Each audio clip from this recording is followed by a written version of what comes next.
Hey guys what's up, it's Muskan. Welcome back to my channel the sake of medicine. आज का topic है pneumonia, जो कि बहुत लेंदी है but we will try to cover it very briefly. मतलब जो कि इंपॉर्टेंट पॉइंट्स है सिर्फ वही कवर करने का ट्राई करेंगे, right? So before starting today's topic please consider to subscribe my channel, और वीडियो अगर पसंद आ जाए तो लाइक कर देना, और अगर नहीं है तो जो भी सजेशंस हो कमेंट डाउन बिलो, ओके? सो इस टॉपिक को हम डिफरेंट हेडिंग्स के अंडर पढ़ेंगे। पहला डेफिनेशन रहेगा, फिर पैथोजेनेसिस, फिर क्लासिफिकेशन, एंड देन क्लासिफिकेशन के बाद मैंने ये जो लिखा हुआ है CAP, HCAP, these are all जैसे कि कम्युनिटी एक्वायर्ड निमोनिया। CAP मतलब कम्युनिटी एक्वायर्ड निमोनिया, HCAP मतलब health care associated pneumonia, hospital acquired pneumonia, ventilator acquired pneumonia, right? अब जैसे CAP है, ठीक है, अब मैंने उसमें दो चीज़ें लिखी है कि it can be bacterial also, it can B viral also. Bacterial में देर इज़ लोबर एंड ब्रोंकोनिमोनिया। मतलब ये सारी चीज़ों को हम डिटेल में आगे स्टडी करेंगे, ठीक है? अच्छा, so let's start with the definition. अब तक हम लोग ने क्या देखा था, मतलब क्या सुना था कि निमोनिया जो है it is a bacterial infection, but it can occur because of any kind of micro organism. वो वायरल भी हो सकता है, वो फंगल भी हो सकता है, वो माइकोप्लाज्मल भी हो सकता है। मतलब किसी भी टाइप के पैथोजन की वजह से निमोनिया हो सकता है, राइट? और इसके डेफिनेशन में इतना कुछ खास है नहीं, so let's just read the definition. Pneumonia is defined as acute infection of lung parenchyma including the terminal bronchiole by one or more co-pathogens. Okay? अच्छा, so let's now talk about it's pathogenesis. ठीक है, pathogenesis में पहले तो एक मतलब veg दिया हुआ है कि इन 4 तरीके से micro organism can enter our body. पहला है डायरेक्टली वाया इन्हेलेशन, ठीक है। दूसरा जो नेजोफेरिंग से ओरोफेरिंग से डायरेक्ट लंग्स में एस्पायरेशन हो जाना। तीसरा है ब्लड के वाया जो स्प्रेड होता है। चौथा है direct spread from the site of infection. अब बात आती है उसके पैथोजेनेसिस की। पैथोजेनेसिस में मतलब जो भी उसके वो हैं रीजंस हैं, तो पहला है ऑल्टर्ड कॉन्शियसनेस। सपोज कोई पर्सन जो है कोमा में है या फिर अनकॉन्शियस है किसी भी रीज़न से, सपोज उसको सीजर्स हो रहे हैं। सीजर्स पता है ना अपने, हम उसको गुजराती में कहते हैं खेच आना, આપણે કહીએ ખેંચ આવે છે એમ। तो that can cause direct pathway passage of that micro organism into the lungs, ठीक है। नेक्स्ट है डिप्रेस्ड कफ एंड ग्लॉटिक रिफ्लेक्स। जैसे अगर किसी का कफ रिफ्लेक्स एक्टिव नहीं है, उस पर्सन में अंदर माइक्रो ऑर्गेनिज्म एंटर हुआ, अब वो रिफ्लेक्स ही एक्टिव नहीं है तो फिर बैक्टीरिया को वो बाहर फेंकेगा कैसे, ठीक है। Third one is impaired mucociliary transport. अब भाई सीलिया का तो काम ही होता है मतलब प्रोटेक्ट करना एयरवे को, कुछ भी डस्ट हो या माइक्रो ऑर्गेनिज्म हो। सीलिया ही काम नहीं करेगा तो भी निमोनिया हो जाएगा।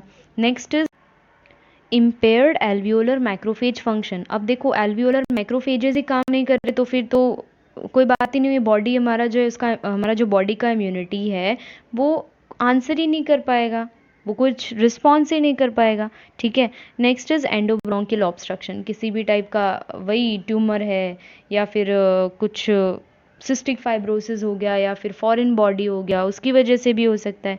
Next is immunocompromised state. Immunocompromise मतलब जिन पर्सनस में इम्यूनिटी लो हो, may be it because of acquired cause और may be it because of congenital cause. AIDS हो सकता है या फिर कोई भी टाइप ऑफ जो अपने नहीं बोलते लिम्फोसाइट का कोई डिसऑर्डर है, ठीक है, इसकी वजह से ये निमोनिया हो सकता है उन पेशेंट्स में, ओके। तो अब हम बात करेंगे उसके क्लासिफिकेशन की।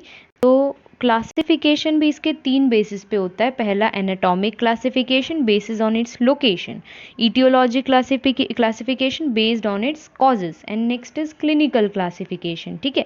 सो एनाटॉमिक क्लासिफिकेशन में पहला है लोबर न्यूमोनिया, जो सिर्फ लोब को अफेक्ट करेगा, एक पर्टिकुलर लोब को अफेक्ट करेगा। ब्रोंको न्यूमोनिया मतलब कि it is having a patchy appearance. ऐसा नहीं कि वो एक ही लोब को अफेक्ट करेगा, ऐसे no, it is having a patchy appearance. Next is interstitial pneumonia मतलब कि जो इंटरस्टिशियम में होगा, ओके। इटियोलॉजिक कॉजेज मतलब क्लासिफिकेशन मतलब जो उसके कॉज के डिपेंड मतलब बेसिस पे हमने क्लासीफाई किया। तो मैंने बताया था it can be because of any microorganism, it can be bacterial also, viral also, mycoplasmal also, fungal also, and even because of any non infectious etiology also, okay. So third one is clinical classification. अब इतना सारा लिखा हुआ है CAP HCAP, वही बताया ना, CAP मतलब community acquired pneumonia. Next is health care associated pneumonia, hospital acquired pneumonia, ventilator associated pneumonia, pneumonia in immuno compromised host, and next one is miscellaneous. Okay, तो अब हम जैसे कि वो एकदम पहले वाले स्लाइड में बताया था, डिफाइन पैथोजेनेसिस उन सब के बाद, कि जो कम्युनिटी एक्वायर्ड निमोनिया है उसमें दो चीज़ें रहेंगी, एक तो बैक्टीरियल, एक होगा वायरल। बैक्टीरियल में भी दो चीज़ें रहेगी, एक होगा लोबर और एक होगा ब्रोंकोनिमोनिया। ठीक है, तो अब हम स्टार्ट करते हैं कम्युनिटी एक्वायर्ड निमोनिया। अब इसका मतलब क्या होता है, ये ऐसे टाइप का निमोनिया है जो कि उन पेशेंट्स में देखा जाता है जो कि मोर देन 14 डेज या फिर और 14 डेज, मतलब more than equal to 14 days उनको हॉस्पिटलाइज किया हो, तो उनमें जो निमोनिया डेवलप हो जाता है उसे हम क्या बोलते हैं, community acquired pneumonia. Okay, so let's just read the definition. CAP मतलब कि community acquired pneumonia, it is defined as an acute infection of the lung parenchyma in a patient who has been hospitalized or admitted in long term care facility more than equal to 14 days preceding presentation। चलो, तो अब बात आती है community acquired bacterial pneumonia की। ठीक है, तो अगर हम उसकी इटियोलॉजी, उसके कॉज की बात करें तो मतलब बहुत सारे बैक्टीरियाज नोन हैं, राइट, बट उसमें से टिपिकल बैक्टीरियाज मतलब कि जो कि बहुत कॉमनली देखे जाते हो वो बैक्टीरियाज हैं स्ट्रेप निमोनिया, मतलब streptococcus pneumonia, haemophilus influenza, staphylococcus aureus, klebsiella pneumonia, pseudomonas aeruginosa and moraxella catarrhalis. Okay, next is atypical bacteria जो कि मतलब इतने ज़्यादा वो ना हो, मतलब जो कॉमन ना हो। ठीक है, तो it is mycoplasmal pneumonia, chlamydia pneumonia and legionella. Okay, so अब उसके टाइप्स की बात करते हैं। ये जो हमने इतने सारे बैक्टीरियाज बताए, टिपिकल एटिपिकल, उसके बेसिस पे अलग अलग टाइप्स हैं। तो पहला है न्यूमोकोकल निमोनिया। किसकी वजह से होगा? ऑब्वियसली स्ट्रेप निमोनिया की वजह से होगा, बट उसमें भी अगर आपने स्ट्रेप्टोकोकस की माइक्रोबायोलॉजी पढ़ी होगी तो उसमें बहुत सारे डिफरेंट डिफरेंट टॉक्सिन्स होते हैं, बट उसमें से भी जो टाइप 3 वाला स्ट्रेप्टोकोकस निमोनिया है that is responsible for this one. Okay, next is staphylococcal pneumonia, obviously staph aureus की वजह से होगा। नेक्स्ट इज मोरक्सेला निमोनिया, वही मोरक्सेला कैटरालिस की वजह से होगा। Next is pneumonia by gram negative aerobic bacteria. अच्छा, बैक्टीरियोलॉजी में क्लासिफिकेशंस पढ़ी होगी ना कि gram positive, gram negative, gram negative में भी एरोबिक एंड एनएरोबिक। तो एरोबिक वाले कौन से हैं उसमें से? H influenza, klebsiella pneumonia, pseudomonas aeruginosa and moraxella catarrhalis. Okay, तो ये बात हो गई उसकी। Next is लेजियोनेला। लेजियोनेला क्यों होगा? लेजियोनेला स्पीशीज़ की हाँ जी, सो आई वॉज टॉकिंग लेजियोनेला क्यों होगा? लेजियोनेला स्पीशीज़ की वजह से होगा। सो अब बात करते हैं लोबर निमोनिया की। बताया था ना बैक्टीरियल के अंदर दो चीज़ें पढ़ेंगे, lobar pneumonia and broncho pneumonia. Lobar pneumonia is often asked as a separate question, एक इंपॉर्टेंट टॉपिक है। ठीक है, अब लोबर निमोनिया में क्या है? Everything is about lobe lobe lobe. कैसे? या तो ये किसी एक लोब को करेगा या तो फिर एक लंग के, मतलब दोनों लंग के एक एक लोब को अफेक्ट करेगा, जकड़ लेगा, पकड़ लेगा। ठीक है, मतलब everything is about a lobe. Lobar pneumonia, it is an acute bacterial infection of a part of a lobe, the entire lobe, or even two lobes of one or both the lungs. Okay, and it mostly affects the lower lobe. चलो, next इसके morphologic features की बात करें तो ये एक बहुत important portion है। इसके 4 स्टेजेस होते हैं। पहला स्टेज ऑफ कंजेशन और initial phase, next is red hepatization या early consolidation, third is grey hepatization या late consolidation, and the fourth one is resolution. So let's talk about these stages. Sorry. So here first one is stage of congestion. It is also called as initial phase. अच्छा, ये image इतनी अच्छी है ना कि मुझे text add करने की ज़रूरत ही नहीं पड़ी। ठीक है, अब इसी में सब कुछ लिखा हुआ है कि it occurs with in 1 to 2 days। ठीक है, ग्रॉसली अगर देखोगे ना तो these lungs are enlarged and heavy, और प्लूरेसी हो जाता है, थोड़ा सा ही होगा, ज़्यादा नहीं होगा। सेकेंड स्टेज में प्लूरेसी थोड़ा सीरियस हो जाएगा, बट रेजोल्यूशन तक पहुँचते पहुँचते सब सही हो जाता है।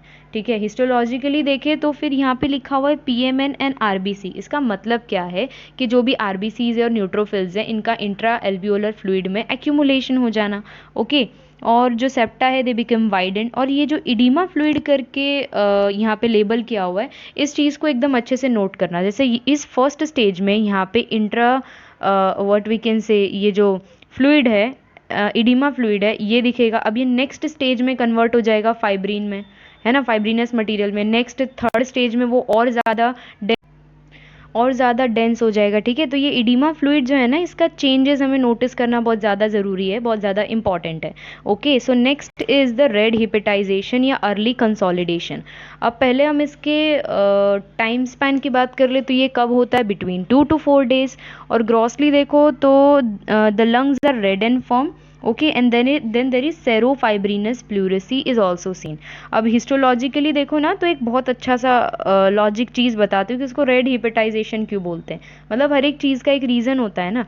अब रेड इसको क्यों बोलते हैं, why, because there is extravasation of RBCs, ठीक है। अब यहाँ पे देखोगे ना नीचे हिस्टोलॉजिक में पीएमएन और आरबीसी लिखा हुआ है, तो आरबीसी का वहाँ से एक्स्ट्रावेसेशन हो जाना, न्यूट्रोफिल्स का भी वहाँ से एक्स्ट्रावेसेशन हो जाना, तो इसकी वजह से it appears red in colour, तो वहाँ से ये रेड नेम आ गया। अब दूसरी ये चीज़ है कि इस स्टेज में it is red, sorry, firm lever like consistency, and that is why it is called as red hepatization. It makes so much sense, right? This is why it is called as red hepatization stage. और consolidation का मतलब होता है कि सब कुछ नहीं, मतलब बहुत सारी चीज़ें मर्ज हो जाना या यूनाइट हो जाना, that is called as consolidation. Okay, so next is the grey hepatization. Grey hepatization भी क्यों है, इसका भी reason I will tell. Okay, so पहले वही टाइम स्पैन की बात कर ले तो 4 to 8 days के बीच में होगा। ग्रॉसली अगर हम देखेंगे ग्रे हिपेटाइजेशन में, तो the lungs are firm and grey in colour, okay, there is fibrinous pleurisy also seen, okay. And histologic study अगर करें तो यहाँ पे देख रहे होगे लिखा हुआ है macrophages, some macrophages are seen, तो वही there is exudation of macrophages seen here. फिर ये जो इडीमा फ्लूइड था that is changed into dense fibrin here, ये लिखा हुआ है ना इमेज में डेंस फाइब्रिन, ठीक है। तो ये इडीमा फ्लूइड ही चेंज हो गया है डेंस फाइब्रिन में। पीएमएन्स मतलब न्यूट्रोफिल का इन्फिल्ट्रेशन। फिर नेक्स्ट ये जो क्लियर स्पेस करके लिखा हुआ है ना, ये है क्या चीज़, जो सेल्यूलर ये एक्सुडेट है हमारा, जो डेंस फाइब्रिन बना है वो, प्लस जो सेप्टल वॉल है वो, उन दोनों के बीच में एक मस्त क्लियर डिमार्केशन बन गया, ठीक है। दैट इज़ वाई यहाँ पे क्लियर स्पेस लिखा हुआ है, और तो कुछ खास रीज़न है नहीं, ठीक है।